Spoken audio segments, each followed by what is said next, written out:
Is the 710 the right number for you? 423-710-472. Yeah.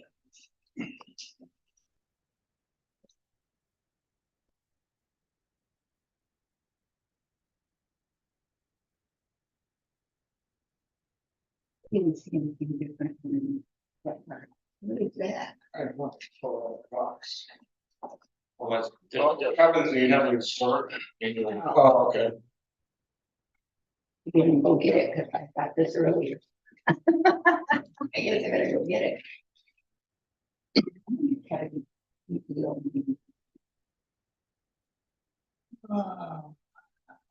Recording in progress. Is there a echo? That was me. All right. I'm not sound though. We used to have it when I went to school. YouTube.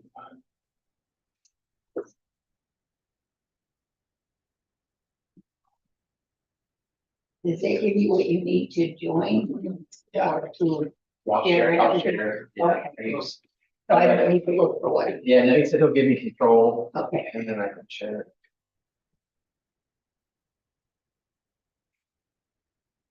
You need an extension cord. No, I'll just want to charge it just for a few minutes and then I want to. Get started.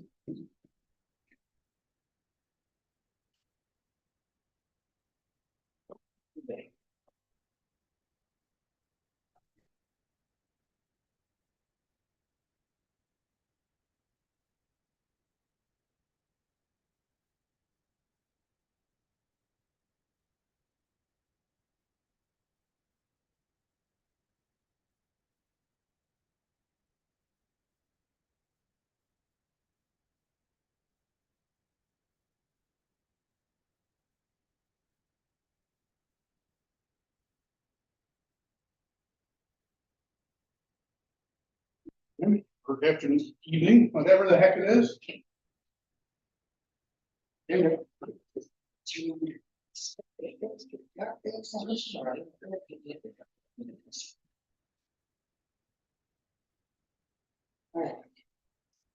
That's what it would be for the.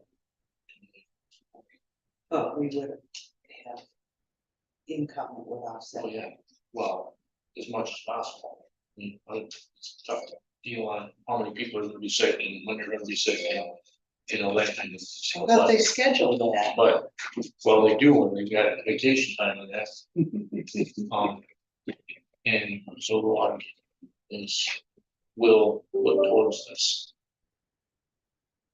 In other words, I don't know, fundraising money, Okay, we'll put, like we did last year we gave about $1,500 a month. We go put towards, that.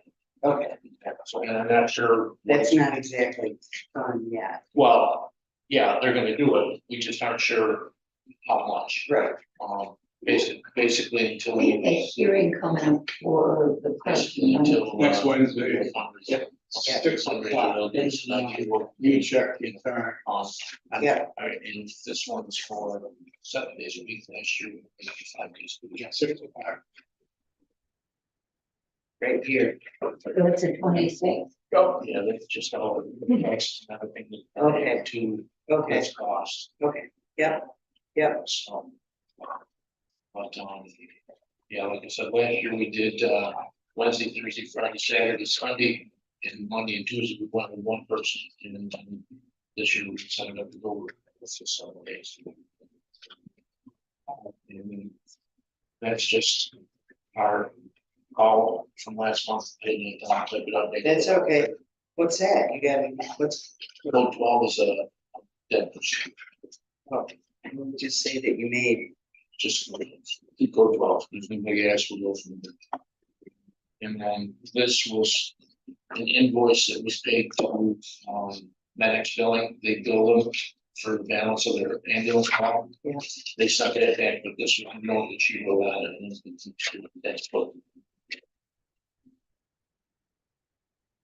And that lady was, she was at Captain Jack's and doing what she done. I mean, myself, Christina, I mean, it was so large calls. yeah, yeah, yeah. Can't be yellow polish, and it was the name of the. Yeah.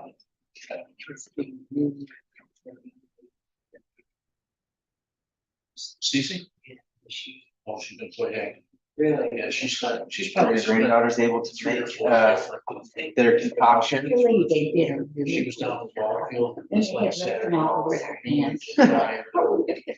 And she's done quite a They're bit of other stuff. really gone. Yeah. Yeah, she went to. Well, they're really big back. You made your own concoction.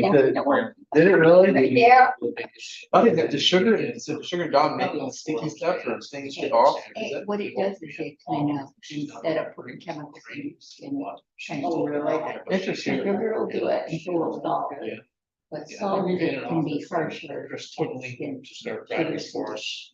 So It's this just they were, great. it came in, it's all blue and He pretty. did and, this oh, before. this is beautiful. Oh, this is good. I mean, secret. Anticipated. And then after they got it, it was pretty fun. It was a busy So this- day. Yeah, that sounds like it. He went out in another young thing, it was hilarious. Sounds like And it. then in between there, we were doing. So did you have a good day at all? I did. I ended up helping my dad cut down some bushes and did some manual labor on the cottage. And so having that truck, he was like, "You have a truck?" And I was like, "Let's use it. Let's go." Yeah. Yep. Did you have a place? to put it? Yes, we We would. took it up to the Yeah, file. to up the file. Yeah. So It was a successful day. yeah, I think it was for us too. yeah, that was just great to catch up. Yeah. So, All right. and that's what we did last year. Kathy, this is Fred Whiteman. Did I say that right? Yeah, It's Weekman, Fredman. Weichman, Weechman. Yeah. It's German Weekman. So Weekman. Weekman, yeah. It is Weichman? Weichman. Weichman. Yeah. Is it EI? I. Oh, so it is weekly. Yeah. Yeah, you're right. Anything but wait for something. That's right. That's my motto. That's right. That is a great hat. Okay, What does it say? Nothing. EMT. Gee. There's good words for that too. All right, let me write right on here. I'm gonna write the thank you. Okay, Yeah. all right. I go right to that. Do that first. I'll do this last. Did you see what happened yesterday at Old Park? We took the kids out. The two kids came back to volunteer. They were chomping away. Bill had this huge monster machine. He called me up and goes, "I got something that'll make it a lot easier for those kids. You want me to bring it down?" I went, because Brad said this morning, he went to clear it away and it was like 12 bucket loads of stuff. It wasn't just little, but the stuff and everything, but he worked his tail off today. He made up for all the time he had. He was, I felt bad that he was having to do it. I said, "Where the guys?" And he goes, "I'm over there." Hey, I'm over. We should have taken one there for a half hour to get this, but he was cutting up the wood and everything. He did a beautiful job. Beautiful. So, and it wasn't easy on a day like today. Yeah. No, he loves working. Yeah, that's what he said. He said, I'm fine. So it was all good. They seem you tall to me. I'm resisting my legs. Hey. I have really long legs. These be 5'9". That looks great over at Willow Park where they cleaned out the woods. You know, well, I don't know for sure, but I thought, the Fectors were doing that. The who? Sylvia. and- Oh, no, they're doing what they own. We own the other part. And you're cleaning that out? Yeah, Oh, looks getting great. to get it ready and Kathy Madison picked up all the trash out of there first. We found a water shut off that Brad saw today. Really? There's a water shut There's a water shut off. I think it's to Carly's house. I've been wondering. You can test it and see. Well, when that house had a leak, Those a two couple years youngsters ago, came took back that to out. help yesterday and then Because Phil they had have to this say it's on magic both sides of the machine and he house. went up there and Nice. just did all the stuff, and did all the light stuff that they could, and then Brad did a masterful job today. When he said 8 loads, he had that great big machine, I don't know what it's called, The lower. it worked. And he was filling it up, and he cut up logs and trees, and so it's really, I'm not sure how much he's gonna get done in this heat for a month or so, but as soon as it does, our goal is just to get it kind of leveled off for now and maybe throw some grass seed in there or weed whack it or something to keep it down till we get what we're gonna do there. Well, I like to go on the trail. We are.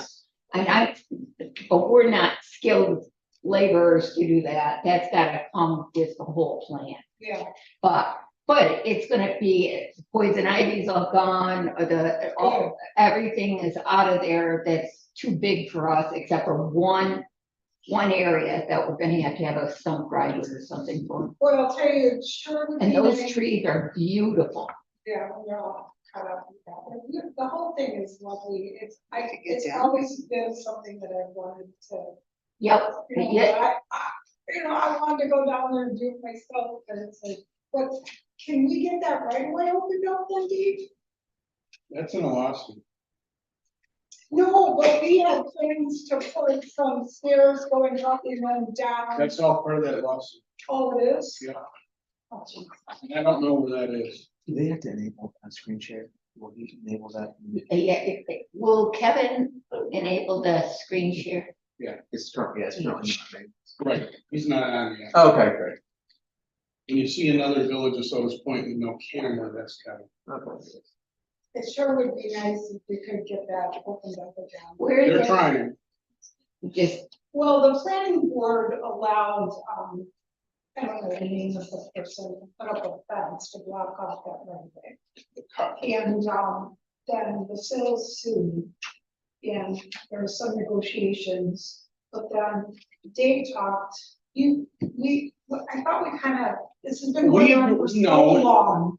We agreed as a village to allow them to come onto our property, Okay, but the Sills and the Cars, I think their name is, oh, yeah. haven't resolved their Discrepancy. discrepancy or their lawsuit. And I asked Sharon about it a month ago, and they get close and then they get far away, so The cars own that property. that may be the wrong name. Yeah, because the property changed hands during this whole thing. Yeah, that might be the wrong name. That's the problem with issuing variances. Goes with the properties. I can't comment on any of that. I can only comment on Willow Park in the areas of ours. It's just getting just as clean as can be. Yep. And, we have had tremendous support from volunteers. Oh, good. So it's been a labor of love, I'm not gonna lie. And, when we got to the one thing, it was just, that was too big. It looks nice. The park looks better than I've ever seen it.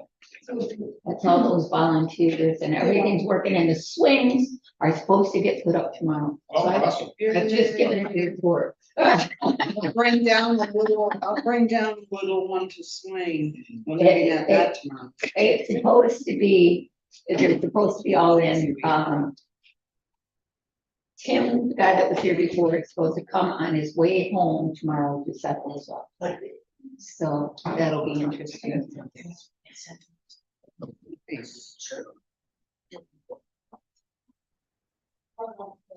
Did you guys see that the, Stadium Beehive, there's an open house Yeah. there on Saturday? They have done a beautiful job. They've got 4 apartments there. Like Fichtner's or Fleischner's or, you know, That place is gorgeous and they've been so nice with us. I've gone up and talked to them on 2 occasions. Oh my God, you're pretty friendly with the neighbors. So it's all been good. There's an open house from. Yeah, they have it 10 to open 2. house that one anymore. Oh, that's Like a lavender blonde. They're lovely. They're- Their property. And they have work. I So. didn't Yeah. know Melanie was gonna. The yellow still, is the yellow? You can have. I don't even know which one it was. It used to be yellow. It's yellow. I bet it's there yellow. Shut down there today. And I quite- Next man up pamphlet. Yes. Okay. My time. Is this? Okay, each one of these is separate.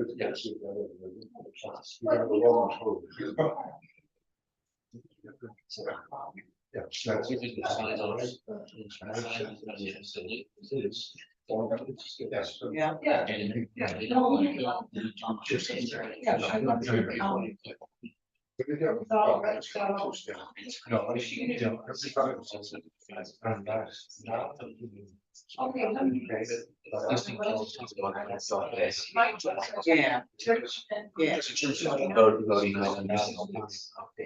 First night, yeah, we approve all that. You would.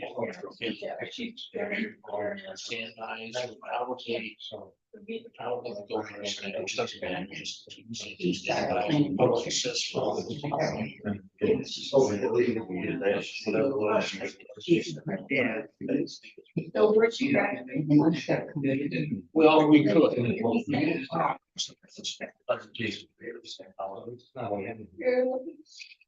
But we're gonna see how it's.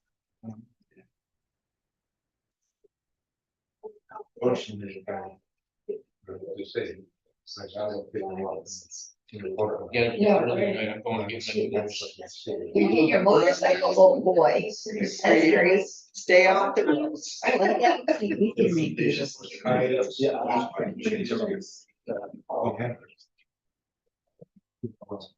You know where you got ice cream from? So that's what you need to do with it.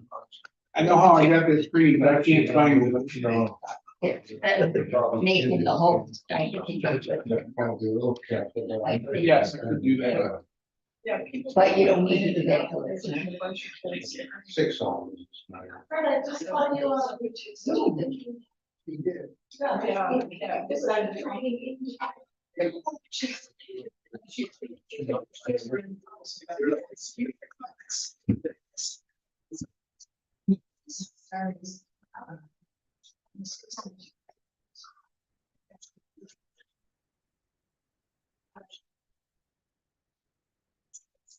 Yeah, this is Fred. This is Matt, he's our attorney, Great. Nice to meet you. Matt St. Martin. And he's our playground leader. Okay. Vice president of game time. Yeah. Very nice to meet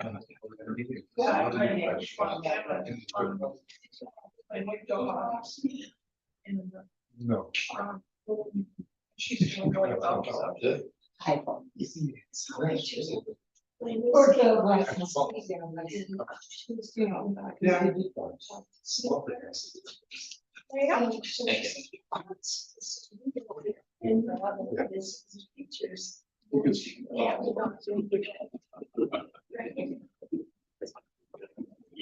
Let's get a pledge, please.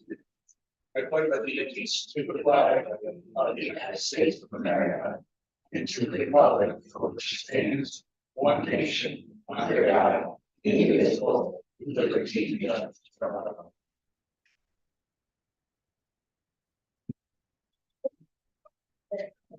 Welcome, everybody. Our first order of business is to approve the minutes from May 23rd. Are there any corrections or? Actually, I thought it was well captured. I hope that we approve the minutes of the last meeting. I'll second. All those in favor? Okay, in terms of my report, our water levels are going down, we're down about 1.5 inches from our last board meeting. They did find a couple spots of blue-green algae last week, which was quite surprising to me. I would expect to find them this week. But they confirmed them as being blue-green algae. So if you have waterfront and you have bubblers to keep your water moving, I suggest you plug them in. Barton Judas continues to work on our water system. Next week, we have a meeting to review the draft PER report. which is one of the deliverables. Once we get the final report, we'll have a presentation to the board first, and that'll be followed by a public meeting to share the information with the public. There is significant amount of work that needs to be done over time. So it'll be kind of a scary meeting unless they scope it out over a long period of time. Community peer, we are discussing site control with the property owners, which are the Sills, Sharon Sill. In order to get grants, we have to be able to confirm that we have site control. So we had talked to she and her husband about a purchase, a lease, a gift, or an easement. They're meeting, they have met with their attorney and their accountant, and they're meeting again next week. Once they get some answers from them, they'll get back to us. The committee does have a meeting scheduled next week, although if we don't have information back from them, I'm not sure that we'll meet. Survey work is done on the South Municipal Lot. I think I reported that last month. They asked a couple questions earlier this week from Barton and introduced that team. So hopefully we will see something from them in a couple weeks. We've received, well, first of all, the state Senate passed the bill to allow us to have home rule on golf carts. The state assembly failed to get the bill out of committee, so they never voted. So we have to try again next year on that. But in the meantime, I have received several complaints of underage driving, reckless driving, driving with no lights on at night. I almost hit one at 10 o'clock at night on Lake Street. That was driving down the middle of the road. So I put in today's shoreline, just a little reminder, but the sheriff hasn't been inclined to do anything, but I met with Joe Croft, chief deputy, yesterday on some other topics, and he is gonna look into it and at least try to stop people and educate them. What I forgot to write on this report was the NOAA Marine Sanctuary of Jefferson, Oswego, Cayuga, and Wayne County was approved last week. What that means is there are a lot of protected artifacts in the lake off those counties. NOAA will eventually get them marked, and there'll be anchorage areas. So you don't drop an anchor on a ship that's down there that when you're diving on it, you hook to a buoy. There'll also be ROV videos that'll be available in schools. Eventually, there'll be at least a kiosk and maybe a small storefront here in Sodus Point. The primary office will be in Oswego. They've done lion's share of the work in Oswego County. Wayne County didn't do a lot of work. And they're more in the center of it than we are. We're obviously on the west end. So there will be a presence here. I don't know how big the presence are. There's a kickoff reception, I guess, on September 6th in Oswego. The link is in the shoreline where you can get all kinds of information. I think we're the 14th or 17th NOAA sanctuary in the world. So it's a huge deal, and it should result in a lot of money being spent and funneled into our schools on maritime and marine education. Dave, is there anything they're planning to do to help offset the low water? No, As far, nothing from any place else? it's not, in their opinion, low water. We are 4 or 5 inches below the long-term average, which isn't really much, but we're a foot or 15 inches below where we were last year. And I don't know about previous years. We've just come off 4 or 5 years of high water, and now we have normal water, which we all perceive as low. I definitely think the bottom shifted in spots with the high water. I agree. And I would guess that we're gonna have low water for the next few years, but who knows? So August will probably be a bad month for boating in the bays, but time will tell. We've had dry spells before and then it rains like that for Yes, weeks, so who knows? We also had a good meeting this morning with the owners, property owners around the right of way. There is an agreement that we're gonna discuss in executive session tonight, so I'll just leave it at that. Bill? Not an awful lot. The fire department report. They've had several water calls, boat calls so far this spring. For everything from boats that are out or broke down, to fires on the island, which weren't fires on the island. They were farther on the far side of the bay and the smoke was coming across the island. We went out last night for a seizure on Newark Island. Got out there, luckily, it was more heat related than it was anything. And we impress on anybody, Charles Point, Newark Island, Eagle Island. And dispatch toned out Silver Waters and never toned out a way to get to the island, which is Sodus Point's water rescue or North Roses or whatever. I called dispatch back and went, and we're supposed to get to Newark Island, how? New dispatcher, he had no idea that he had to tone out water rescue, okay?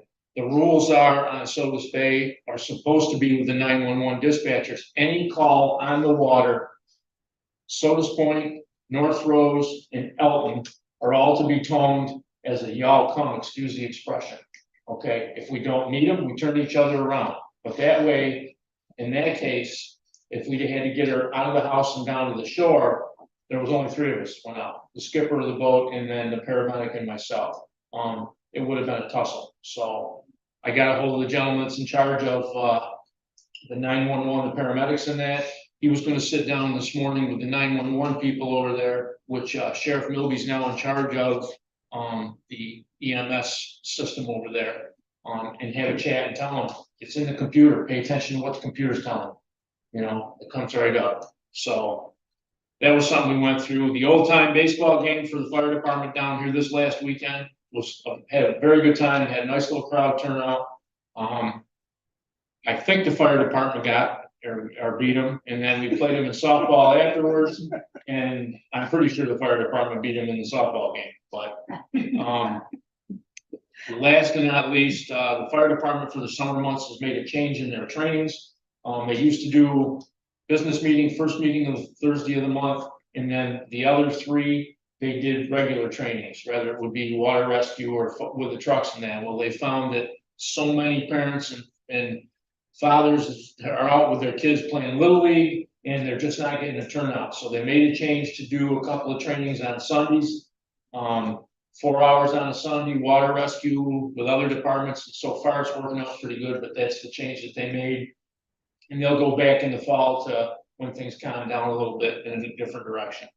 As far as parking goes, not an awful lot to say about that, other than it was a zoo around here this last weekend. And it's just the beginning. And then you add in 95-degree heat. I think other than that, David, that's it. Kathy? Can I just ask you a question? Yes. I noticed when I was going through the bills today that there was a bill for WR4 boat for $29.62 for repairs. What was that? That was the power steering system on it. Okay, and is that the old boat? No, that was the new boat. That was the new boat. yeah, Okay. yeah. But it sounds like we got it all repaired. Oh, yeah, it's taken care of and everything's running great. Okay, Taken care of.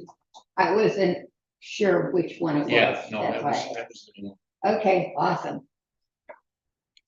All right, regarding communications, information for what's going on in the village, the Summer Fest, which is what's going on all summer, is available on the Facebook page of the Village of Sodus Point Facebook page, not on the Sodus Point or any of those others, but the Village of Sodus Point, the official governmental one. You don't have to be on Facebook to get it. I tried it today. You just search on the internet, Google or whatever for Facebook Village of Sodus Point, and you're able to bring up the Facebook page. It wants you to log in. You can just click off of the login, and right behind it is all the information. Of course, if you're on Facebook, you know, you can get it that way also, but it's Village of Sodus Point. A list of events is also available at the Information Center on the weekends and at the Village Hall here.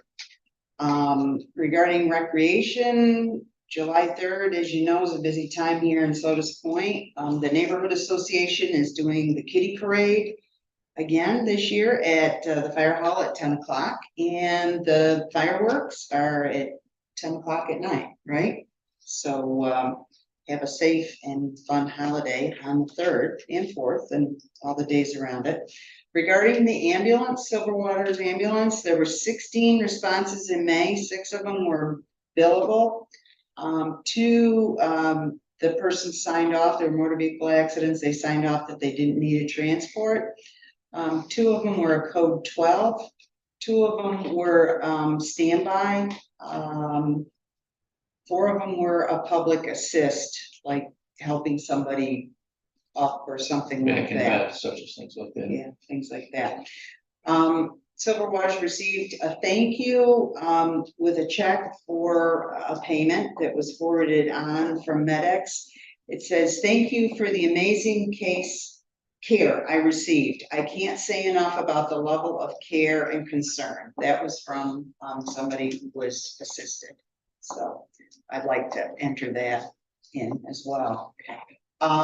There has been a little bit of discussion, and as you may know, last year, the village had 2 people on during the summer. It was on, I think, long weekends or what are, 4 days, 3 days a week or something like that. The ambulance has talked about, and a lot of this is, you get more billables, get more calls if there's 2 people. And quite frankly, if we've got 2 people in our community here to respond, we don't have to bring in somebody else. We don't have to wait. And maybe we can't fill the crew here, but you always have to have 2 people going. So one person can't do it by themselves. So it's a certain level of care with all the people that we have in the community, our friends, our family, that, the ambulance has come up with a proposal to add an additional crew member beginning July 1st through the middle of September 15th, for 7 days a week. So it'll be 7 days a week, 8 hours a day. Having a full crew of 2 people. This all in would cost, expenses would be approximately $15,000. Including the payroll, and all the additional FICA and, workman's comp and stuff like that. Did you say 15 or 50? 15. Okay, And that's at a wage of $19 an hour, which better than McDonald's. it's, but for all the training and stuff, I mean, Just kidding. I'm just saying, $19 an hour. We're blessed with the people that do it. Going against this would be, the bills, the billables, money received in for calls made and billed. And it definitely gets busier in the summer.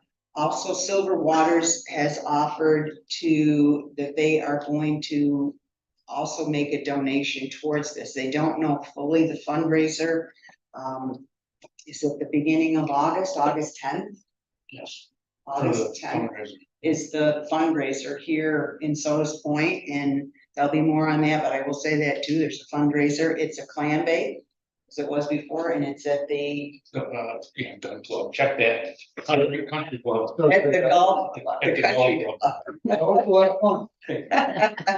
So anyway, so, Look, can I? add to yes, that? you. Let me give you a little background with the 2-person crew.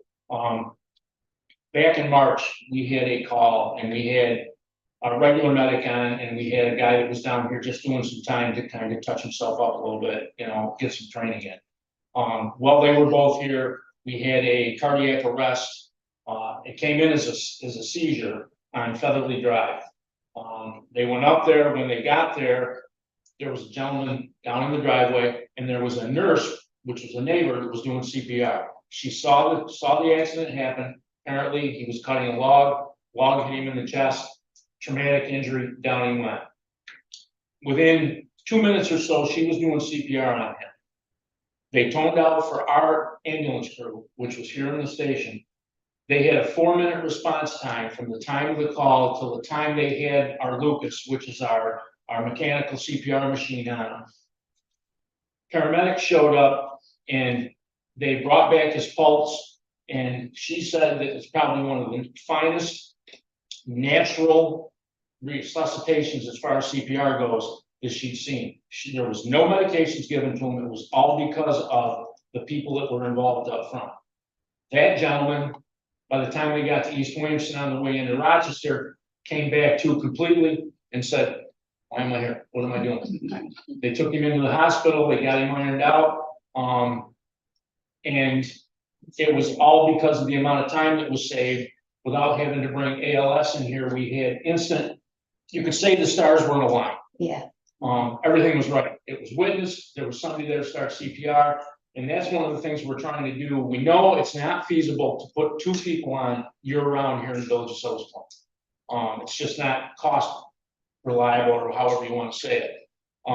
But from the 1st of July, we'd like to try it from the 1st of June, and we didn't make that deadline.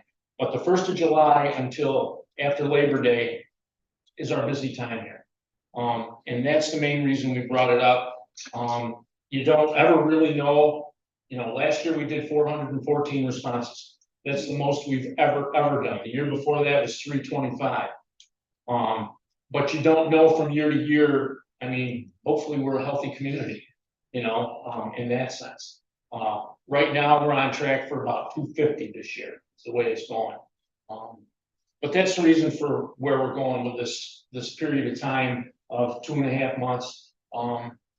It's just more feasible than going the long distance.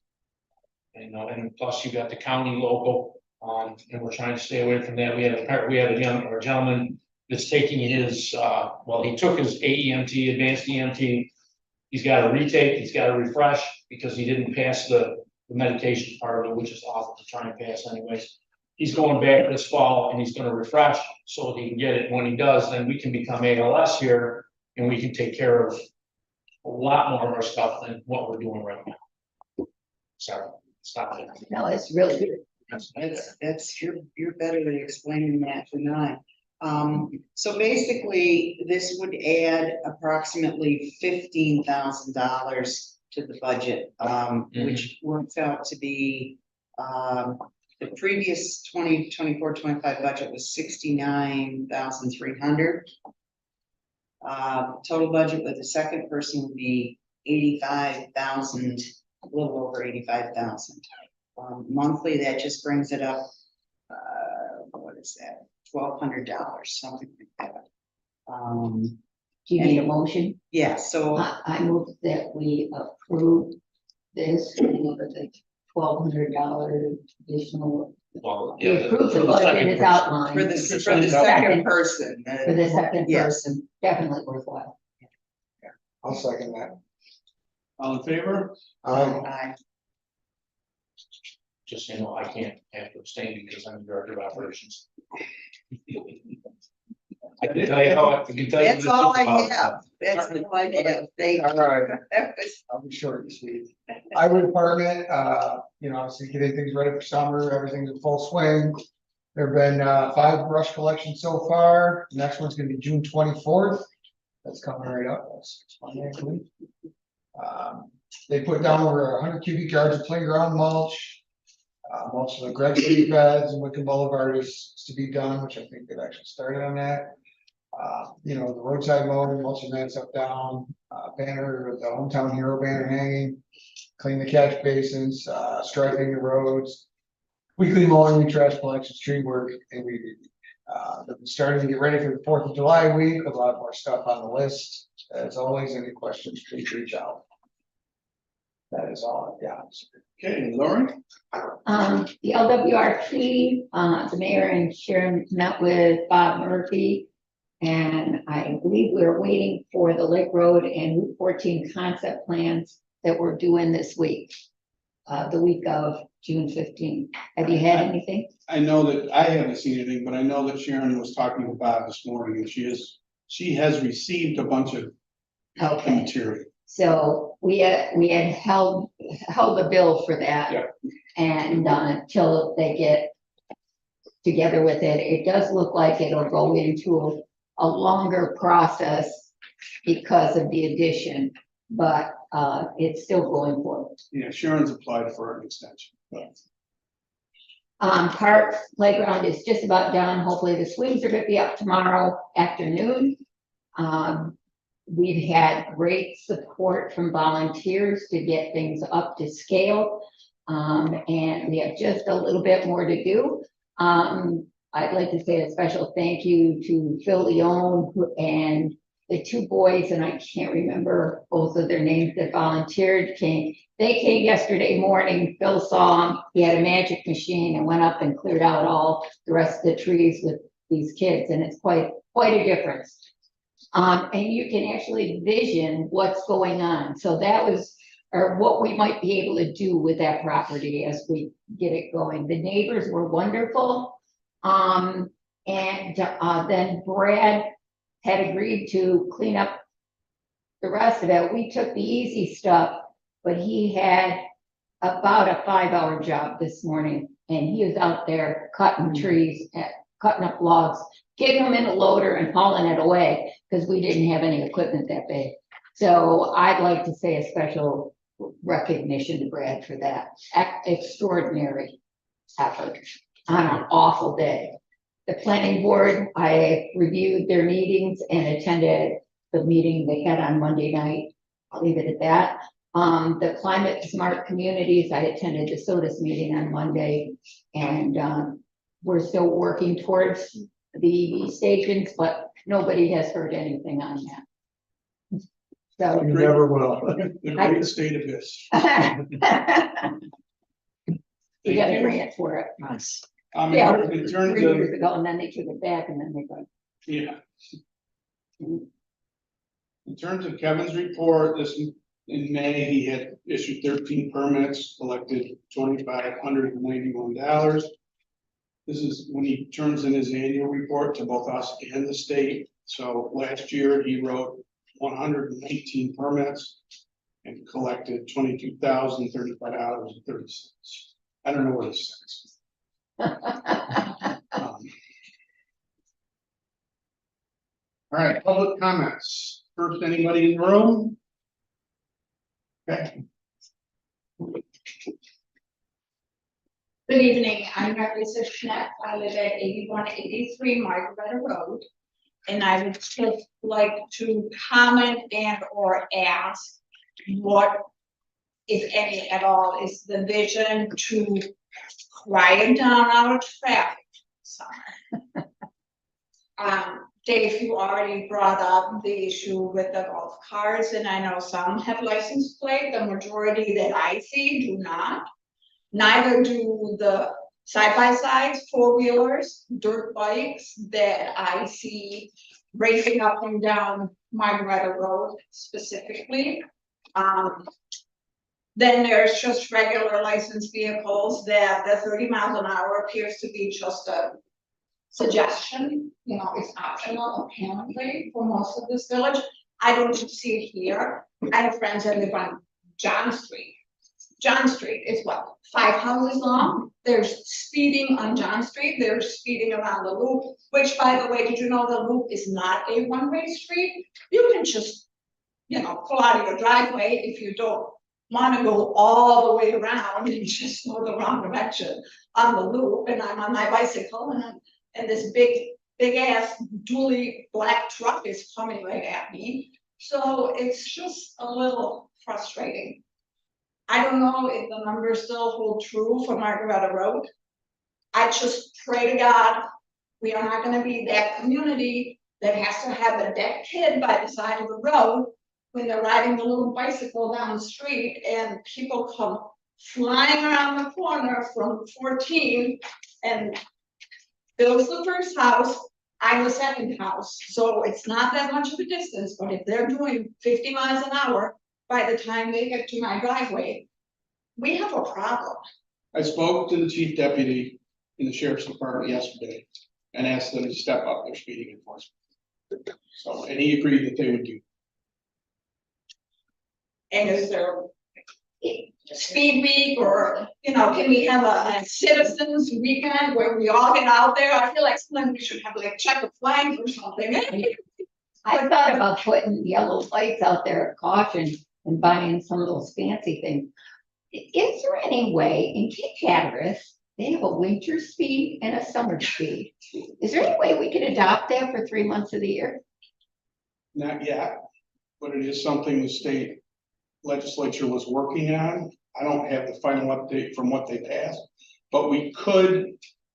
They were trying to make it so we could put a 25-mile-an-hour village speed limit in place. Right now, we can't do that. Because of the state road? Because of the state rules on roads. What are the state rules about paintball guns? They're pretty clear. Yeah. How can we enforce that? Right, well, that's the thing, you can make it 10 miles an hour, if it's not enforceable, Well, they that's can. the issue. I was on a road, I'm trying to remember, it was a side, a pretty busy road. And they had just laid out these rubber strips to slow people down.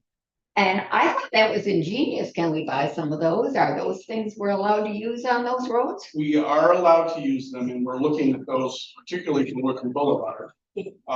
I absolutely think that's a perfect spot for them.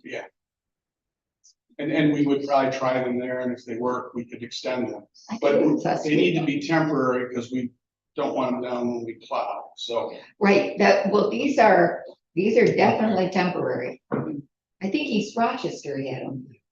Yeah, I've seen a bunch. You need to put one at the top of the. Anyway. We're, it's not, we know, we, Oh, I know we all know, because it doesn't matter who I speak to in person, or, you know, there's plenty of comments being made in various public forums. well, it's important to call 911, and if you have a license plate, report the license plate. They're not gonna catch that person necessarily, but it might prompt them to come out and set up a speed trap. Thank you. Maxine? Sure.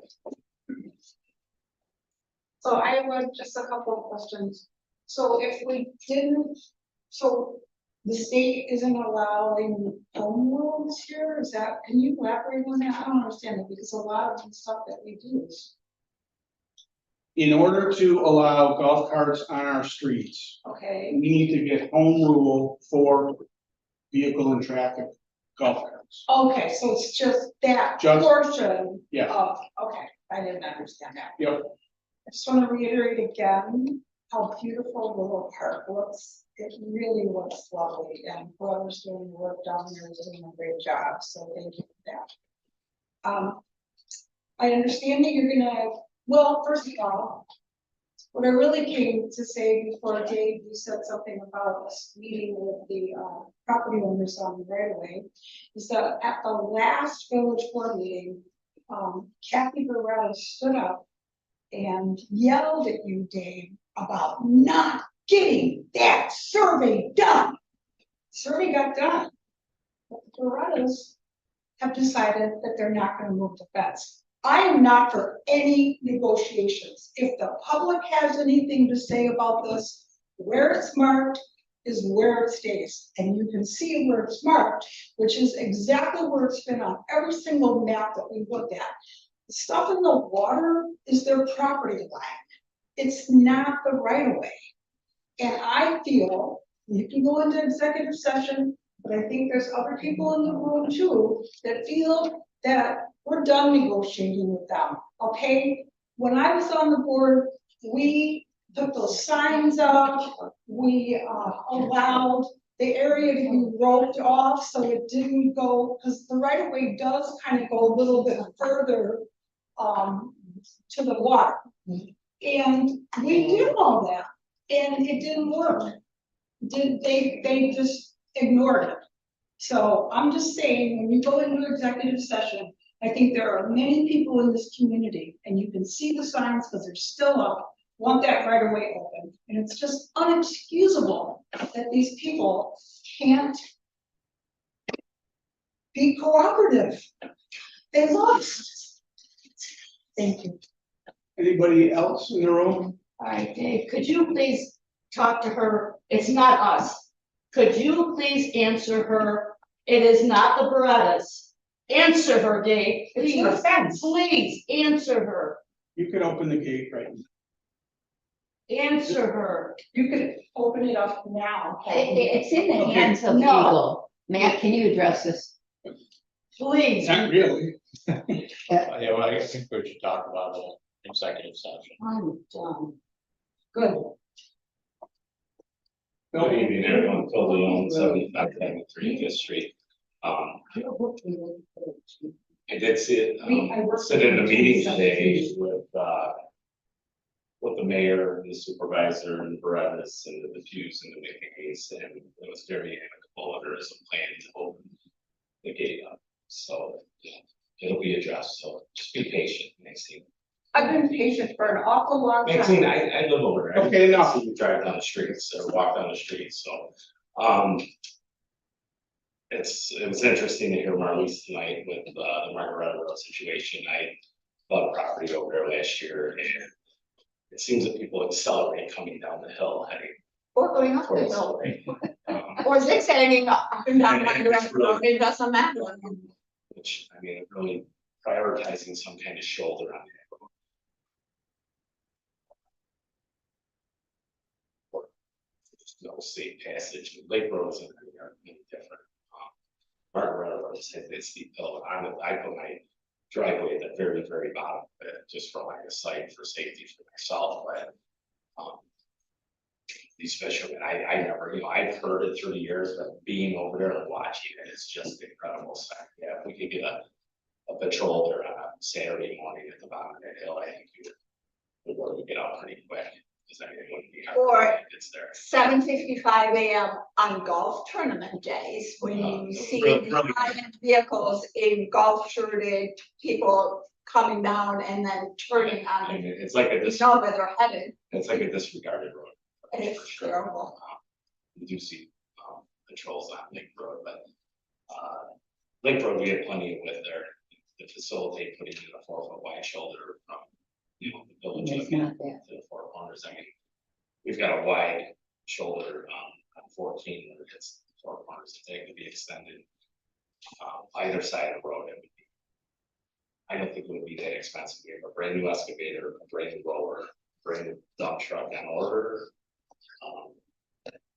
I've only seen our roller we used to roll our lawns, and the roller is highly capable of compacting any sub base that we put out there. The excavator, 4-foot wide, I mean, it doesn't even have to move side to side, it can track right up the shoulder of the road. In fact, if we can get it on in short order, we just gotta see if we got the funds.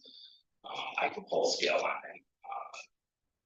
Figure material and state bid, I made about crushers last year at $73 a pound delivered. So, I don't think we take a whole lot, we're not going to subgrade, we're gonna affect utilities or drainage or otherwise. We might be able to utilize some of the trolley bed, which is still, right, that's in our right of way. It's already there, we just need to box it out in stone, it wouldn't take much to do. My other concern is the first year the ready project was completed, there was a car accident that knocked over a granite curb, which should have never happened, but that curb stuff unrepaired, which I don't know if you can go back on their car insurance, kind of like the utility companies, if you hit their pole, they get your insurance and get pole fixed, so. We tried that. But then, I mean, again, to get the excavator, we have the crews, I mean. Yeah, we gotta get that fixed, you're right. And then there's another one that the snowplow. Plow over the very end of it, which is the most vulnerable, facing pit stops, so that could be repaired too. We haven't had a dollar spent on road surface treatment or crack sealing in the village. I know Bud was working with Suco possibly, but for every dollar we spend in crack sealing, Craig Street is in its infancy right now. We have a first generation crack and paper sealant splits, which is a very common thing to happen in asphalt. If we address those cracks now, for every dollar we spend, we'll save 4 later. So the sooner we get on that with some kind of maintenance, the more money we can save in the long run. Surface treating our secondary roads, oil and stone's a messy process, but it's a good process. There are some fast sets, sorting seals and different things that Suco offers, but property maintenance has always been lacking in our village. And the village looks great, lawn mowing and flowers. Everything in the village looks heads and shoulders better than when we got here. 14 years ago. So I think I would be willing to advise for Bud and Brad and sit down because there's higher level professionals. You know, Super works with every municipality across the state. There's other companies that are compete with that. I think they're definitely our roads. I don't think they would charge us a whole lot to consult or anything to consult. They would gladly look at it as an opportunity for a better sale. It's all on state bid. I think these dollars of maintenance will save us many dollars moving forward. I know Lake Road is the priority this year, and Suco was one of the things he was considering, so if you have a contact there, please share it with Brad. I don't, but they're pretty readily available. They have sales in every county, so yeah, Lake Road from a structural standpoint is a bit of a travesty. It's gonna fail at some point. It's gonna be expensive. If you know, adding the shoulder to it's only gonna help, and it's gonna help hold the road in. Right now, the road's starting to best level, it's close to the shoulders and the bottom out. So you can see it after a rain, it's holding water, it's sinking, you know, and all that cracking allow the water to compromise the subbing. That's what's gonna happen on our other roads if we don't crack seal them and we don't stay ahead of it. So it's very important that we address this at a higher level, especially because we have good pavements. We spent a lot of money asphalt in the last 4 years, and everything's primed to be surface treated and at the very least crack sealed. The striping contractor did a great job. He missed the 10 spots at the end of the north lot. I don't know what happened there. He ended up early stripe part of my place. I'm willing to reimburse the village whatever it would cost for that. But they missed 10 or 12 spots at the north end of the lot. So I know they wouldn't be happy to come back, but seeing the parking's a premium, if one person parks crooked, they could cost you 3 parking spots. Yeah, and they've already come back once, so we can come back again. They were a great contractor. Yeah, they did a nice job. I get the oversight. And we did crack seal Sodus Bay Heights last year. I know he's planning to do more this fall, so. Right. Because that's definitely work. Well, like right in front of Jackson, they have to go down through Craig Street and get the center paper seams open right after this time. It's the hottest day of the year, so the pavement's actually swell. The time the crack seal is really spring and fall when the pavements are cold and the cracks open up. So, other than that, I think we're moving in a good direction.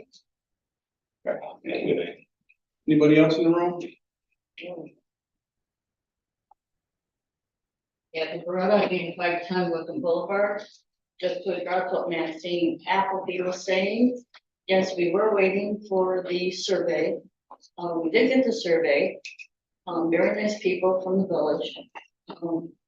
And my husband and I wrote the actual right of way off so people could see it. Not many people came out after it was done. There were a few.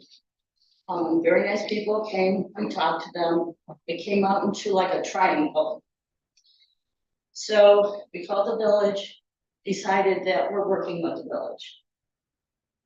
And Dave came out with Bill Kalush today and a couple other concerned residents. And we came up with a conclusion, which are gonna come in executive session. So I'm just tired of being blamed for things. I'm doing things the right way. I'm doing things, it might take a little longer for some people in this room, but I'm sorry, that's not my fault. We asked Dave many, many times, Dave, and you know this, when's the surveyor coming out? When's the surveyor coming out? When's the surveyor coming out? And you had no control. You didn't. Right. So, and I understood that after talking to them. So it's not the Beretta's fault. We come to a conclusion, and I hope this board will be happy with it. And it was a give and take. It wasn't all the village's property. It wasn't all the United States property. It wasn't all Kevin's property. It's not all our property. It was a conclusion we came up with because I'm done. I want to sell my house and I want peace, mentally and physically. So I'm begging you, please, please. And I'm asking certain people in this room, just leave us alone. Thank you. Thank you. Anybody else in the room? Anybody on Zoom? Unmute yourself if you'd like, or raise your hand. All right. We'll conclude executive session. I'm sorry. Public comments? Yeah, pretty much. All right, in old business, we have a resolution to pass 141 as amended after our workshop.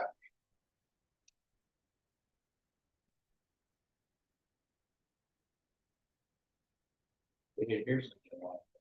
I'm not sure the date that the public hearing was, but we need All right. Or you could just on it, expect it to hear. Yeah.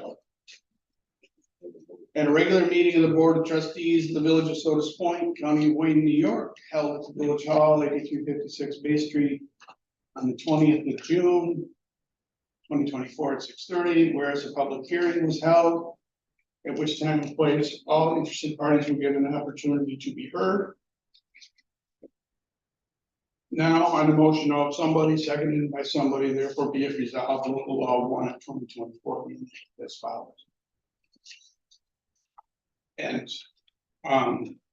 local law 1, which you all have in front of you, is the village board of the Village of Sodus Point, Wayne County, New York, is vested by the state of New York to regulate and control land use within the Village of Sodus Point, protect health, safety, and welfare of its residents.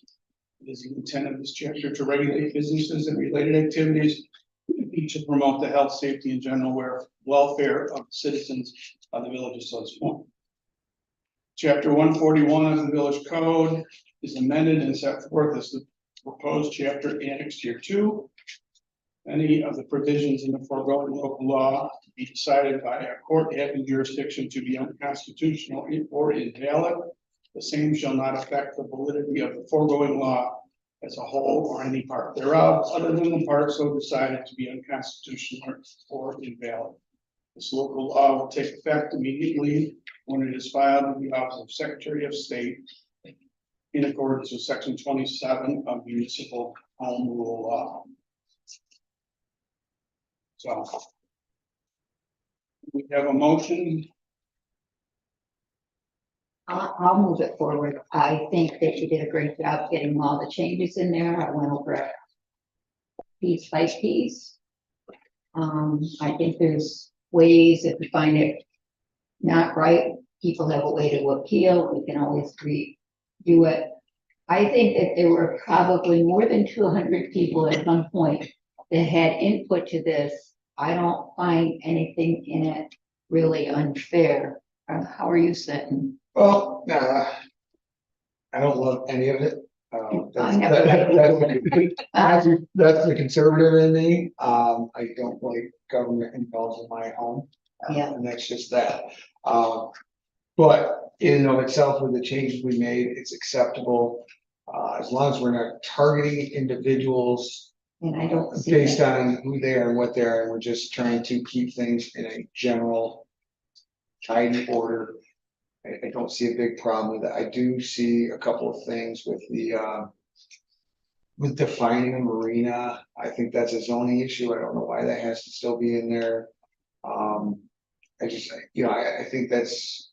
But we utilized the state definition, I believe, didn't we, when we got. Yeah, we did. I just don't know why that's in a property maintenance code. Defining marina has no bearing on this document. The average person who looks at these things, I don't think they really understand what it is, and if it's there, they can at least figure out that they should question it. Yeah. Since it is a rule that's a state law, or the state rule, we're only saying that we're gonna pay attention to that rule. Okay, is there a second? I will second it. Is there further discussion? Yeah, I kind of agree, with what you said there. I think it gives us a framework from which to, if issues come up, and I don't think any of these rules that everybody's, headed out to look for problems, but it gives us a better framework to deal with problems when they come up and to prevent potentially some problems from coming up. Okay, all in favor? I, Okay, thank you very much. We move on to new business and the first order of, new We don't have business. to sign that one, right? No. Tracy has to sign and certify it, so. Okay. Just give it to Melanie so she can sign and send it to me. And I'll let Lori introduce. I have the introduction here, just give me a second, because my All right. phone went off where it was. I'll need screen share too if I'm. Okay, and is Kevin on? Yeah, Kevin, can you open up screen share for Fred, please? Yeah, he's gonna get host here in a second. I'm just setting it up so no one can take anything from us real quick. Okay, Always when I put something in my phone, it's never right where I thought it was, but here it comes. I am honored to introduce Fred Beekman. That's if you say it. That's right, yeah, German, that's right. Yeah, and he's Did you the, want me? Yeah, there you go, I'm gonna get it correct. he is the Vice President of Marketing and Product Development at Game Time. Fred is responsible for executing strategies to further develop the Game Time brand by delivering industry-leading products to market and partnering with customers to build better communities through play. Fred has nearly 2 decades of marketing and product development and is passionate about his hometown. Fred has grown up here. He's played on this playground. We interviewed 5 playground companies. We almost went with a different one.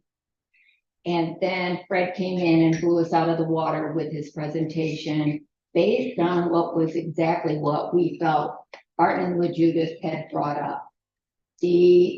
Brought to fruition. It was a playground and a park, they call it impact parks, I believe, that would be beneficial to every person in this community.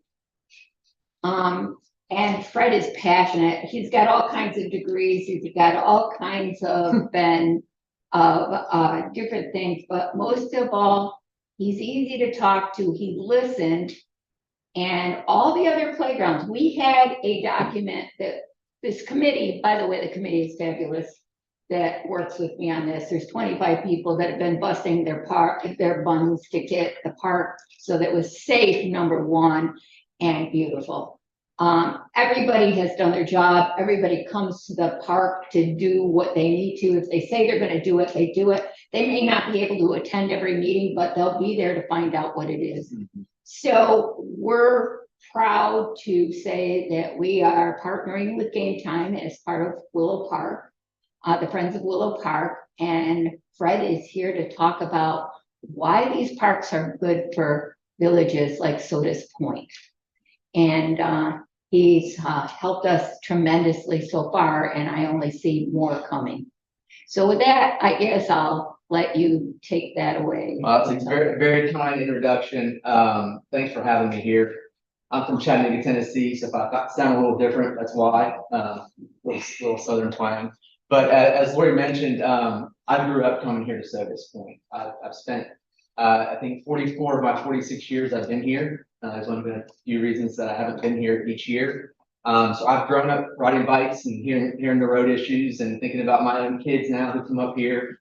There's my dad's in the back and there's another Fred here. So it's rare to have 3 Freds in the room, by the way. This is the only Fred in any room that I go in. But we've come here and so we understand the opportunity here in Sodus to build a truly unique experience. And so I've been privileged to watch the transformation of the current park and to see what you've done just to get it back to compliance, to get it safe, and really, and visibly, you can see, I think I heard the comments from someone that walked in, hey, this looks great, right? And so I think what's exciting in the vision that the Friends of Willow Park have is to build something truly transformational. I've had the opportunity of traveling all around the country, and we build parks all around the world. We're actually the largest provider of recreation equipment in the world. And so when we get to see communities transform, what you're looking to do here in the village is create a space for people of all ages and all abilities. And that's a big deal. That is a big deal. And there's huge health impacts, there's mental health and wellness impacts. I'm gonna go through a few things. I've got 15 minutes, so I'm not gonna try to spend a lot of time on certain things, but I'm gonna run through just so you know who we are, our philosophy on design. And then I'll walk through a really brief case study about a park in Memphis that was on the list of parks in Memphis. There was 197 parks. This one park that we transformed was 194 on the visit list in that city. In 1 year's time, after the transformation that they did, which is something that you guys are looking to do here, they were number 2 in terms of the most visited park in the city of Memphis. And so there's opportunities where the economic impact that you'll have by bringing people in from the local community as well as regionally to spend money at the shops, to go dining, to go to the restaurants. There's just big impact to what the community can do. And you'll be recognized for being a leader in the space of inclusion and really thinking about multi-generational play. So I don't know if anyone can, in the audience out here can see some of our slides, but I'll run through. You're welcome to stand up if you Yeah, want to. I'll run through a few of them. There's some images here. Flip that one over there. But we've been building parks since 1929.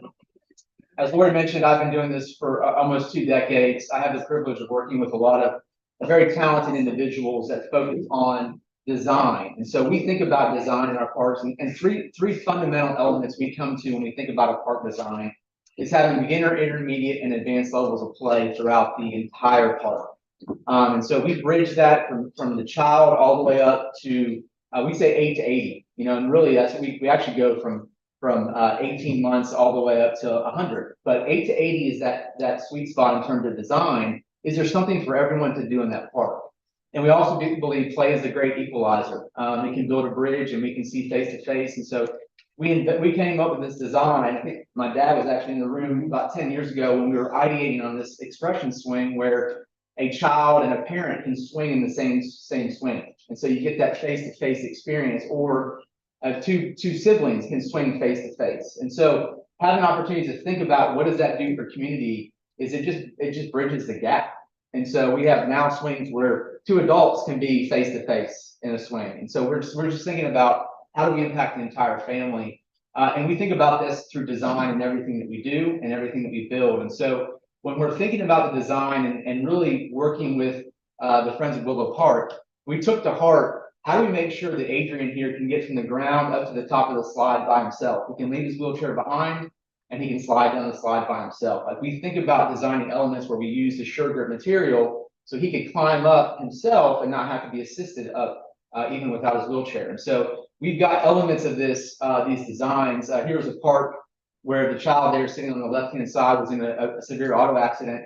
And this family came together to build an inclusive park in their town. And so the way in which it brings communities together, I think is just fantastic. And it has a chance to do that here. You have a chance to build something brand new, and it will be a destination park that many people talk about. So friends can come out, they can get everywhere on the park together in mobility devices. There's not, you think about access and what does it mean to access something? Well, just having a sidewalk doesn't mean that Adrian and his buddy can get into the play space together. So you're providing those senses of just more than just access, you're providing inclusion to happen. So we think about this, and then we can also bring in the heritage of a community. We think about what does your community have that's unique and different. So every park should be different, because what you have here in the village of Sodus is much different than what I have in Chattanooga, Tennessee. So we think about how we bring in culture and heritage and bring that into the theme of the park so that it feels like your community. It's not somewhere that you don't feel like you should go. And then we make sure that teens and tweens and my age group and my dad's age group, we all have places and something to do in the park. So we'll bring that into it. So what you'll see is just different items and different products that allow this to happen, allow this to occur really well. We bring in shadows and colors. We can bring in mounds and hills. And we can, again, think about fitness and how we bring in fitness and little pockets to keep people active and moving. And the way in which you can build the trail system around your park can be really beautiful. So we'll go through some of this. We bring in some of the landmark design elements, and we call it landmark design because we want this to be a landmark. We want Willow Park to be a landmark and a destination that people talk about. So we'll have some iconic things, just like Paris is known for the Eiffel Tower. Sodus Point is going to be known for this regional park, and it's going to be pretty awesome what you guys do here. So our goal at Game Time, and my goal in the role that I sit in, is to make sure that our team can deliver on beautiful, audacious goals that communities have to build something that's bigger than what they think they can do. And so, obviously you have to have the dollars and the cents, and those have to line up. You can't just wish it to happen. Those hard things have to occur. But I've seen a lot of things that the Friends and the village are partnering together to try to make something like this happen. And then when it does happen, it's a big deal. So we're going to work to make sure that just like places like New York City in the skyline, that this village of Sodus Point has the same type of park. Like these parks shouldn't just exist in places like this. They should exist here in Willow Park. So I'll go through some of the elements here. This is a fully inclusive park in Alabama. That was the Smithsonian before. This was, again, thinking about the themes, and this is out in LA. Thinking about the themes is what we like to do. This is in Washington. So we like to go and actually study design. So part of what we're going to do, and this is a big goal here for us, and I know this is the hard part, right? The fundraising is the hard part, but I've seen this happen all around the country where corporate funders can come in. Blue Cross Blue Shield Foundation in Tennessee has distributed over $30 million to parks. And so we've gone around and built places like this in communities that would otherwise not have the ability or the access or the funding to do that. It's a tall task to ask for a company to go in and do this, but when they do that, they get to see their brand live for a long time. You think about advertising that these companies spend sometimes to get their brand somewhere. This can live for 20 years. And in this situation, they put a maintenance fee into their donation so that they had maintenance dollars to cover maintenance costs for the next 10 years. So there's ways in which it can happen. I've seen it. It is hard and it is trying, but we're going to partner as much as we can. And I'll walk through one more example that we can show here of what it can mean financially. So let me just stop sharing here, and I'm going to do this one more document.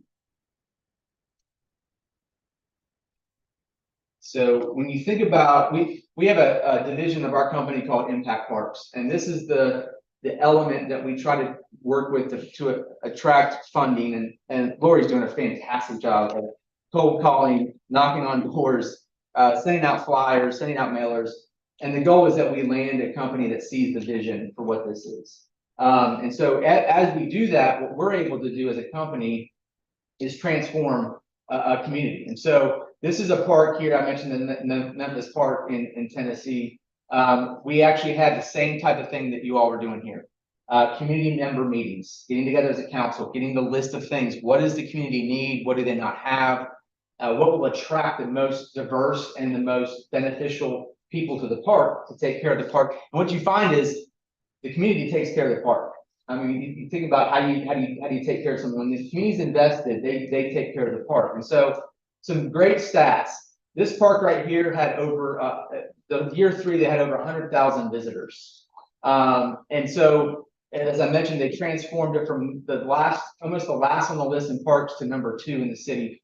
So it's pretty crazy what a park like this can do, a regional park can do.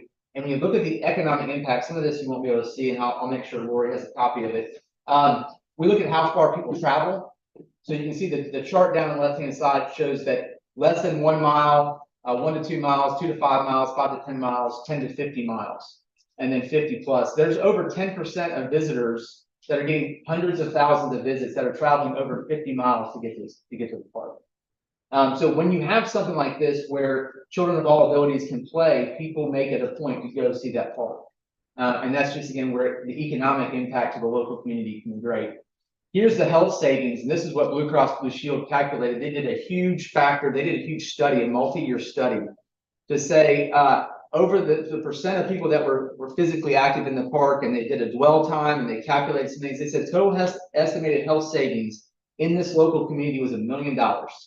Total mental health was $264,000. Total, and the physical was $701,000.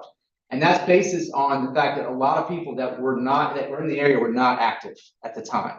They didn't have somewhere to go. They didn't have access to wellness routines or to go to the gym. This became their free gym.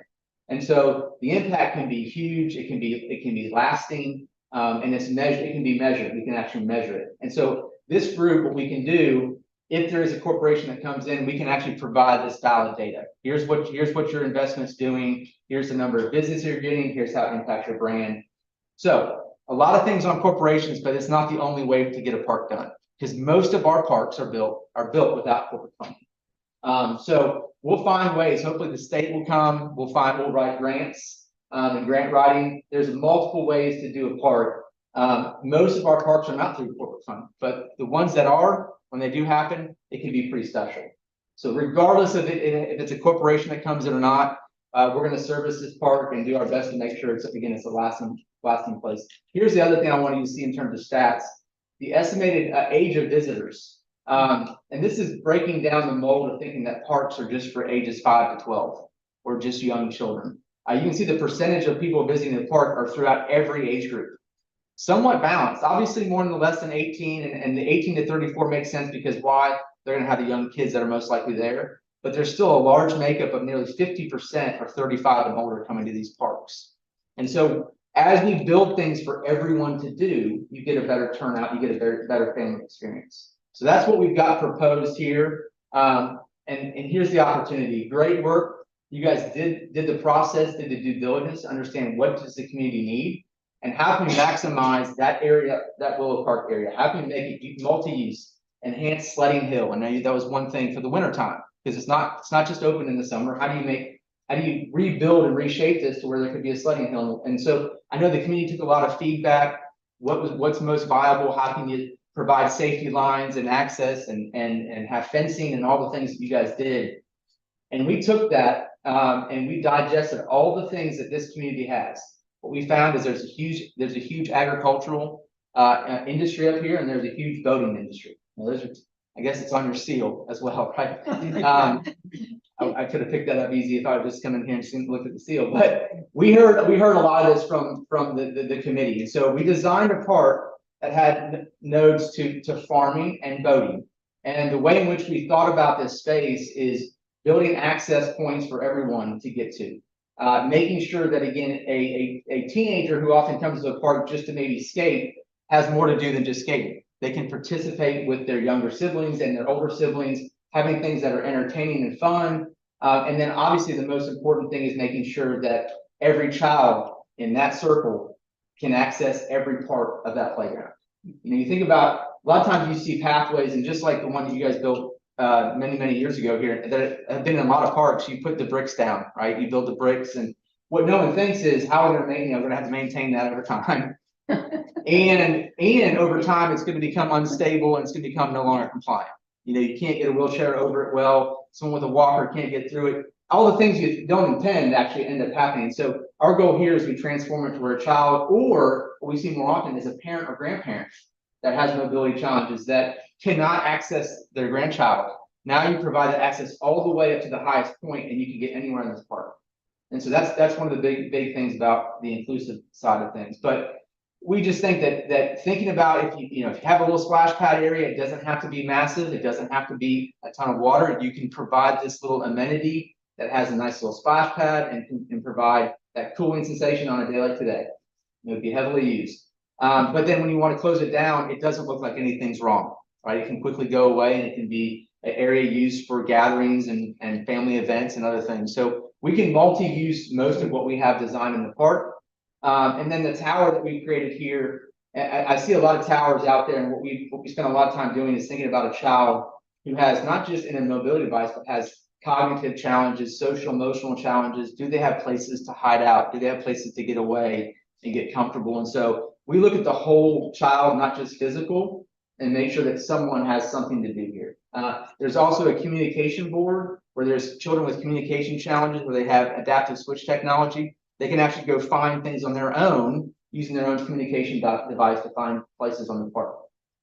So it's really an exciting thing when you look at what you can bring the lighthouse theme in, boating again. So we're just extremely thrilled to be a part of a vision like this. We know that, again, it seems long, it seems hard, and a lot of times that David Carnes Park that I showed you took 4 years from the time that they talked about it and started doing the scoping till the time they built it. So I think you're about halfway, Yeah. about halfway there. So it seems long, but a lot of times big audacious goals take a long time. But we're at the time now where I think we can really start the momentum. Yes. Things are in place. Again, the team's done a fantastic job of getting information, flyers, really getting that community buy-in that this is beyond just, my family going to it. It's, I'm gonna go meet a family that I may not otherwise meet. And so, we look at the area too and survey, the disabilities in the local area, and it's actually higher than the national average, here in upstate New York. And so there's more families, not just children, than you are aware of, that have mental, social, emotional, physical disabilities, and a park that can promote that inclusivity is a big deal. And I'm not aware of one within maybe Wayne County. okay, I'm not aware of one here, and to be the first is just an awesome opportunity for the village of Sodus to kind of take that stand and say, we want someone that's really unique.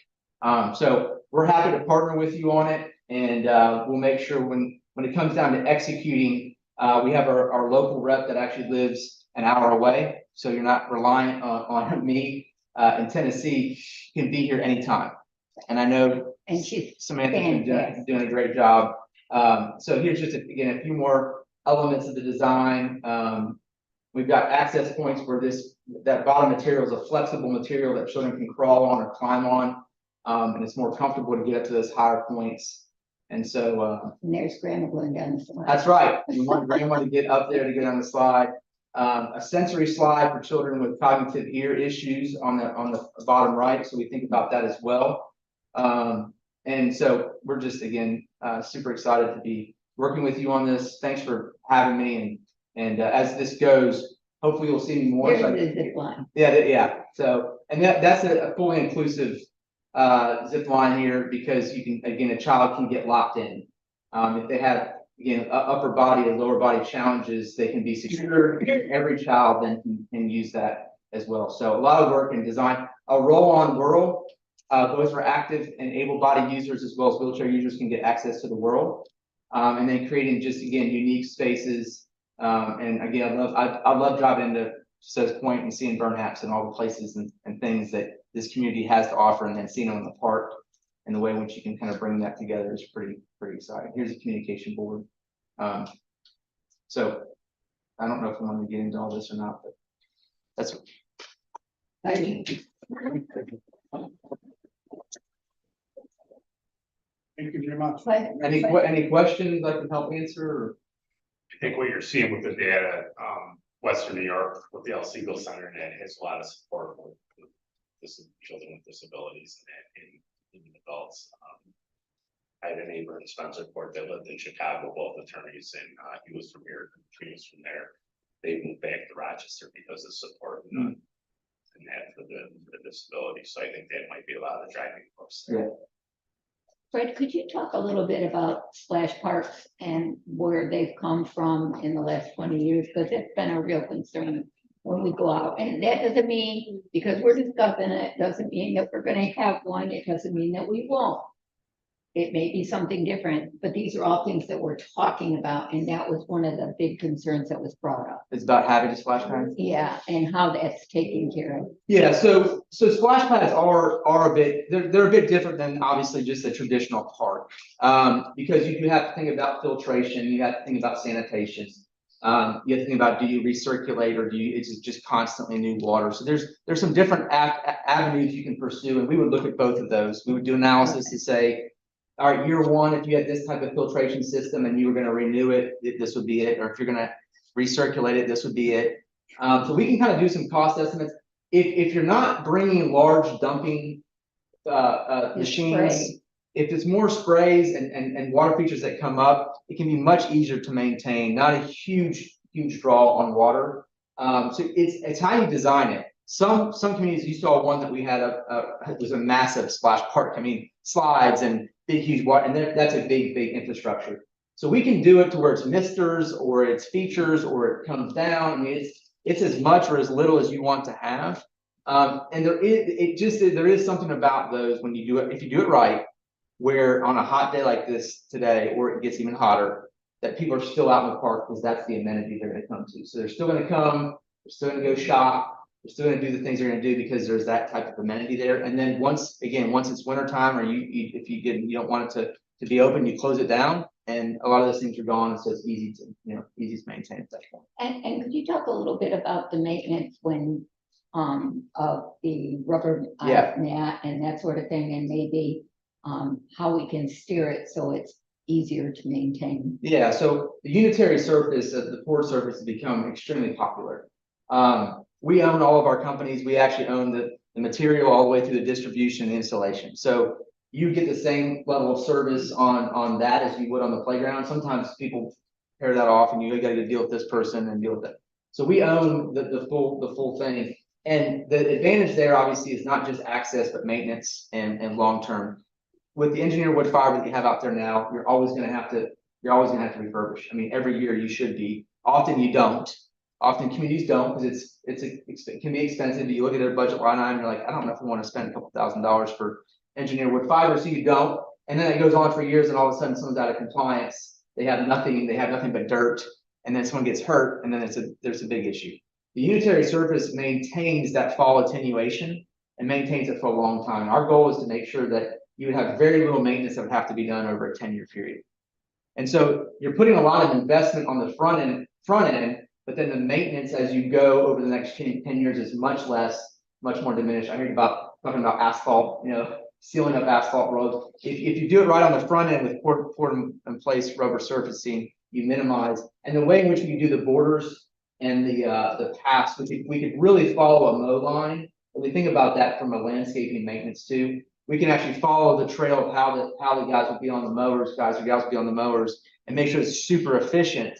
So you're not having to take 5 different turns to get to that spot. And so we can think about the long-term maintenance plan with the design on the front end. And then again, the unitary surface is fantastic. From a liability, compliance, and maintenance, you get many, many years of really getting to enjoy that. I just have one thing, it's a small thing, but it's important. There is a village of Sodus, we are the village of Sodus Point. So just that's one, thank you. Small thing. Yeah, But a different place. but different place. Different place. Thank you. Right, if you hit upon, pavers or brook sidewalks, so you're gonna not have those, so we don't have the issues. Right. Yeah, we're gonna look at, one of the things we're gonna be looking at is, because those were memorial bricks, we can't just throw them out, somebody paid for them, so they're gonna have to be some kind of a wall maybe, or we will find some creative way to display those so that people still have the recognition of that area. And I'm not sure what it's gonna look like at this point, because we're still trying to make money. Well, it makes but- sense, because we do live on a sandbar. If we get a high water year, it just wreaks havoc with any subgrade, concrete structural in itself, so. Yeah. And we'll build, and the great thing about that is we'll build in drainage. So if there is flooding, and it will make sure that water drains out. Well, it percolates up from Yeah, okay. So, as long as the concrete's designed properly. Yeah. It would be. I was here the year the water ran up over the side. Well, just, once it erodes, it binds on the base on the paver sidewalk, everything just Yeah. slides all over the place. Plus the maintenance as far as keeping the weeds out. Mhm. Fred, quick question, what do you say 10 years and low maintenance costs what do you see on a park of this size year over year? What do you see the average budgeted costs? If we had everything in, we had a little spray up splash, but what do you see, like generalized? I mean, I'm not looking for a specific number, we're talking 3,000 to 5,000 a year, we talking 10,000 to 20,000, I mean. Yeah, it's gonna vary based on the I probably have to look at the number of moving parts we have. Okay. Like the number of swings. I really probably have to look at the number of parts that we'd have to think about changing over every couple of years. I couldn't give you a great number on that right now. Okay. But I could actually give you all the maintenance number on that. Selling point for me personally, I know a lot of people around here. And that's what we did. So in some of the impact parks designs I showed with corporate funding, Mhm. we actually estimated that. We sat down and put an estimate together. Right, do almost an escrow account for We it. put that in the budget, and then we put an escrow account in, so that if we can get the funds on the front end, we'll actually parcel some of that for long-term maintenance. Yeah. And that's the beauty of having the 501c3 that's just Willow Park. And we have a really young committee besides I'm probably the second oldest person there. I won't talk about the sweet person that takes care of the money. It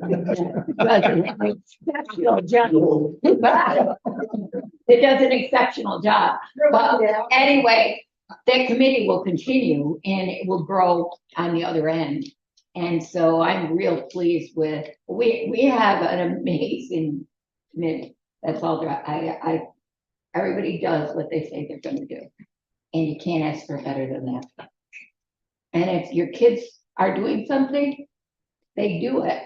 And that person always calls or says, hey, what happened last night? They always follow up and it doesn't matter which one it is. So I can tell you that the commitment's been there and we still have pretty much the original committee, which was started, it's 2 years right now. So, but those, where we've come to didn't happen overnight. It's happened over that 2 year period. We're looking at when we talk with different folks about funding and that sort of thing, we're looking at the full 5 years here. We're hoping to get the playground done in a year, but we may be able to pull the funding together for a simultaneous bathroom. I don't know that for sure. I'm an optimist, but I believe that there's a very good chance that something could happen with that. And different things like the water overlook, when we get ready to build this parking lot that the village has taken on, which will also give us an edge for, because it's all in the B&L development package, that will help us with grants too, as we go over time. So, if there's any questions, anybody, this is the guy you want to ask. I'll have my card if anybody wants to give me a call after and have any questions. And I'm sure you'll have a public meeting at some point. Yes, we're talking about, he's gonna be up in July on his vacation, and we're talking about maybe something big either at the park or the yacht club or something. I haven't done anything on that because we haven't agreed to anything yet. But we're gonna figure that out as we go along. Okay. Thank you very much. Thanks for having me, Mayor. Appreciate it. It's a pleasure. And All right, we'll move on to the next order of new business. Last year, we asked for donations for the Labor Day fireworks, which we are doing again this year. Last year, we used Young Explosives for July 3rd. We were not very happy with them, so we used a local person for Labor Day. It didn't require a contract. That's the person that's doing this year's July 3rd fireworks, but he doesn't want to do the Labor Day fireworks. So we found this firm in Buffalo. They've given us a quote for $15,000, which is what we spent last year on Labor Day. And we've begun to collect donations, but this company needs a contract. So I'm looking for approval to sign this $15,000 I contract. move that we approve the contract. They did a much better job. There's no doubt about it. And I hate to say that because the Young Explosives hires local people. Yeah, But Well, this one is a totally new company, all right? yes, this is a totally new company. The one that did it Labor Day last year is doing it next month for the 3rd. But the Oh. Ranger said they don't want to do it for Labor Day. This is a Buffalo company that has done stuff at Cary Lake. They've done stuff in Oswego. I don't think they've done anything in Fairhaven. Did they do Harbor Fest by any chance? No, they who does? Those people are. They would love to do, those people won't come to a village without at least a $75,000 budget. But they are. I was looking at They that. are amazing. Yes, Tell you, everything. I don't think so. Yeah, should we be asking if Young Explosives is gonna step up their game? We asked them to last year for July 3rd and they And they failed didn't. miserably. Okay, I continue my motion. All right. Give me a shot. Is there a second? All those in favor? Aye. All right, the next is 3 quotes, and we have 2, they are for the same trees, doing the same work. Don and John Lawn and Tree Service is $9,300 when you add up all the parts. And Empire Tree is $6,650 when you add up all the parts. Yeah, that's no brainer. The only thing I was gonna ask, I see flush cut stump on Empire Tree, but I don't see removal. That's the only difference I see. I think she was here. Yeah, I see Tina was just here, she just left. Oh, she did. Yeah. Back. I think that's what Brad asked him to do. Oh, leave the chips in the hole? Yeah, yes. Okay, because that's what it says, leave chips in the hole. Yep. It's okay. So, Yeah, that's a no brainer. not anymore. All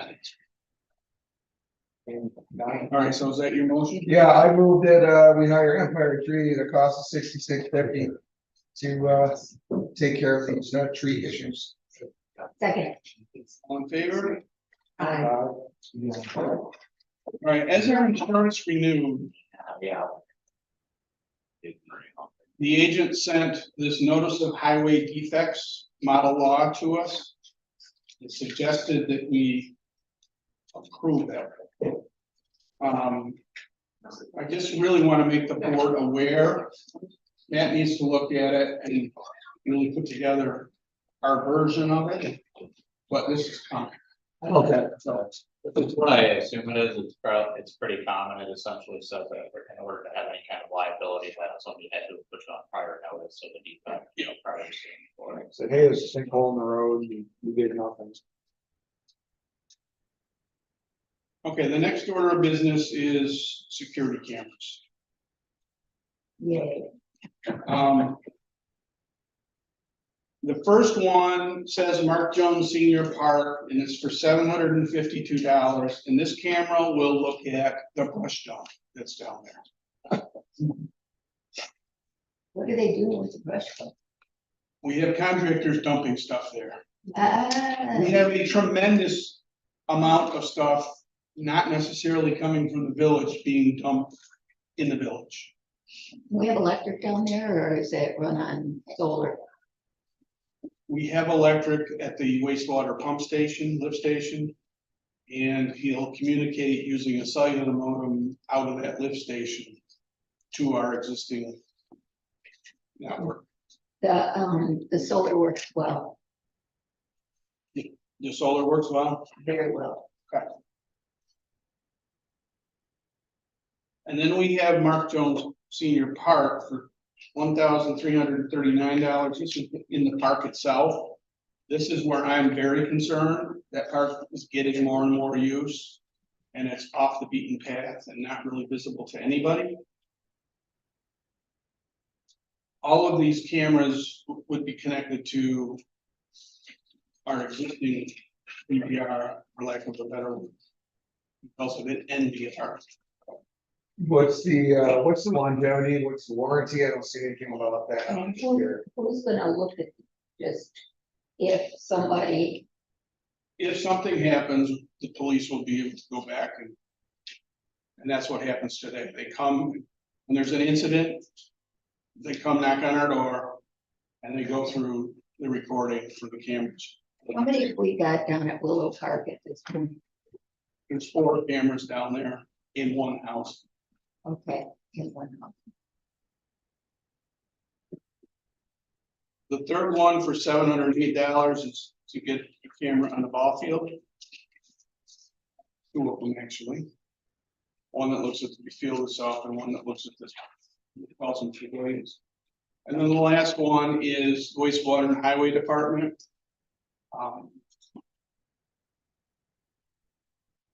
Where we'll have cameras that look at all of those buildings and most importantly, the sewer tanks. There is a fence that rings around that, but it doesn't ring around the entire property. And the total cost of that is $2,940.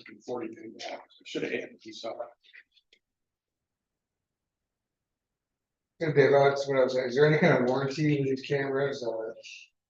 And have you worked with this company before? Yes, this is the guy that's installed all our existing cameras, does all our IT work. And are we happy with it? Very. Okay, because it seems like every time I've gone into the visitor center, it's not worse. I don't know what's not worked, no problems have been reported to me there, Okay, so.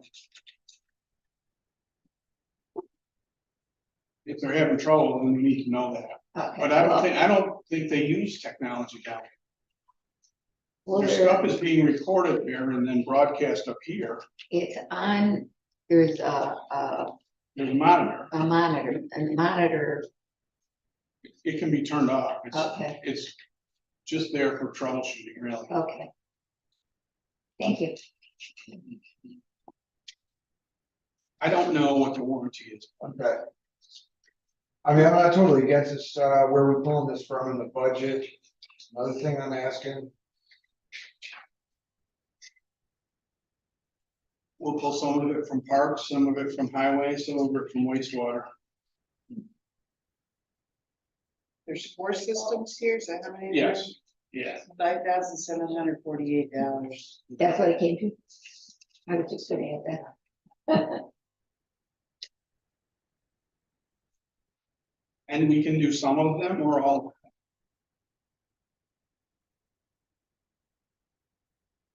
Bad part about doing it all at once is that it all goes together, and on the same token, having been more interested in cameras since Willow Park, I really see the advantage of having.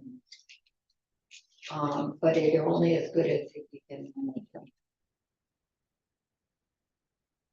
Well, everything is recorded, And how long does it back up for?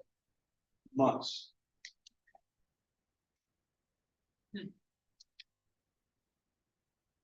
And then the kind of cameras that they can slow down, they can be programmed to recognize cars or license plates or faces, not that we're doing any of that, but. My concern is that when they talk, they talk about what these are.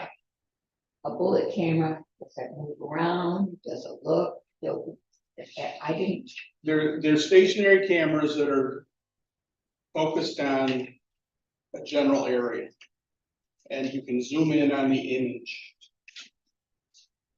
that's recorded.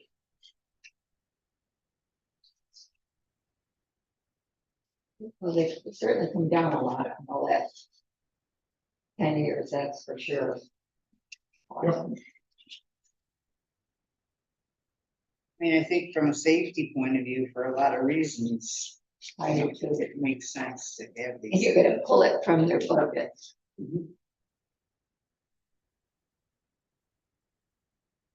I move that we approve $5,748 for the claims. Good second. no, I'm just, I'm not a total fan of spending money on cameras, I mean, on the what if at this point. For the what if, The what if, let me show you a what. there's 17 cameras right now in downtown. That are, And going up. How many more do we have in ring cams and this and that, everything? by the grace of God, we had them to stop some things on the general. The merchants have helped a lot to prevent things. I'll second. All in favor? Or you, did you say aye? I'll abstain, I'm just not, It's okay. yeah. You know, you got that right, Did yeah. you say Yes. All right, it's time to pay the bills. You're up. All right. Okay, so we had 67 bills today, totaling $173,664. Of that, A fund is $109,260. Water was $173,764. And wastewater was $35,860. I made a motion to pay the bills. Second. All in favor? Aye. Any other business? we have an executive session? Yep. Will we be doing business after that? No. I have something then that we need to do business on. Okay. So we will come back into open session before we go in. So you need to talk about whatever you're bringing up in executive session. Yes. I'm bringing up something else. Yeah. I just. Are Yeah, you looking for replacement trees? I got a pin oak and two maples growing in our hedgerow. The pin oaks from the prior owner. And the two you talked maples, to me about that and I dropped the ball. the two maples are obviously the Dave? offspring of the maple in front of Chillow's front yard. Dave, did you say you're coming back with business afterwards? Yes. Do you want to just mute and turn off your microphone until you come back? And I'll give you a host back for that. And that way nothing can get recorded. You can unplug it and then it'll just start back up like normal business. Do you want that or do you want it ended? Of, YouTube.